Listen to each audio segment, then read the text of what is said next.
नमस्कार। AR knowledge hub YouTube channel रे मो अशेष आपण मानकु स्वागत करुछि। एही वीडियो रे आमे शीतल षष्ठी संपर्क रे जानिबा। शिव और शक्तिंकर मिलन को दिव्य मिलन बोली कहा जाए। संहारकर्ता रूपे शिव को भारतवर्ष रे आराधना करा जाए, किंतु शक्ति बिना सहयोग रे कौनसी कार्य संपूर्ण होई न थाए। आभमान कालरू शिव और शक्ति मिलन को उत्सव रूपे पालन करा जाए।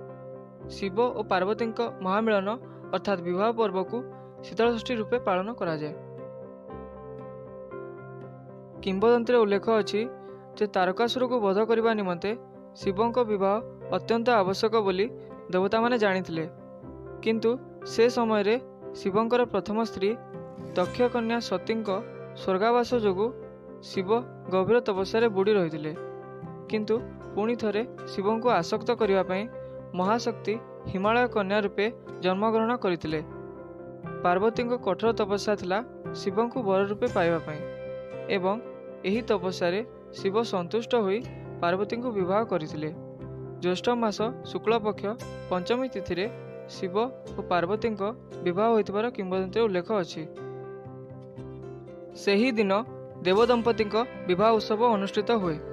विवाह परदिन अर्थात षष्ठी तिथि दिन हर गौरींकर जुगल मूर्तिर प्रत्यावर्तन शोभायात्रा को शीतल षष्ठी रूपे पालन करा जाए।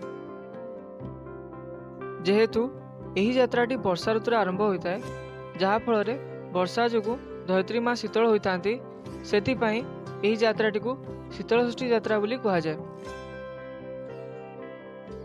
लोककथा अछि जे शीतल षष्ठी चौहान वंशर राजा बलभद्र देवंक समय आरंभ होइतिला। से थिले शैव उपासक। प्रतिदिन से मानेश्वर जाई मांधाता बाबा को दर्शन करुथिले। दिने मालती जोर रे पढ़ी आसवा जोगु से शिव को दर्शन करि पारि नथिले। राति रे बाबा दर्शन देई कहिले जे महानदीर कड़े से उभा होइछंती एवं सेठारे ही से पूजा पाइबे। आर दिन बाबा शिवलिंग हिसाब रे सेहिठारे उभा हेले एवं राजा सेहिठारे गोटे मंदिर प्रतिष्ठा कले एवं पूजा कले, जहा कि वर्तमान बालीबंधार सोमनाथ मंदिर अटे एवं सेहिठारु ही प्रथम करी शीतल षष्ठी यात्रार आरंभ होला। एहा परे राजा जय सिंह पुजारी दिव्य सिंह मिश्र नंदपड़ा अंचल रे बालुकेश्वर बाबा मंदिर प्रतिष्ठा कले एवं सेठारे मध्य शीतल षष्ठी यात्रार आरंभ होला।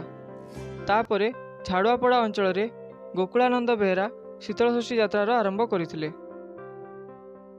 शीतल षष्ठी यात्रा देखिया पई संबलपुर शहर को ओडिशा समेत ओडिशा बाहर श्रद्धालु माने आसी थांती। प्रतिवर्ष संबलपुर शहर समेत ओडिशार विभिन्न स्थान रे विशेषकर पश्चिम ओडिशा रे धूमधाम रे शीतल षष्ठी यात्रा पालित होइथाय। जदि आपनको ए भिडियोटी भल लागिला ताले भिडियोटी को लाइक और शेयर करंतु एवं आम चैनल को सब्सक्राइब करंतु। धन्यवाद।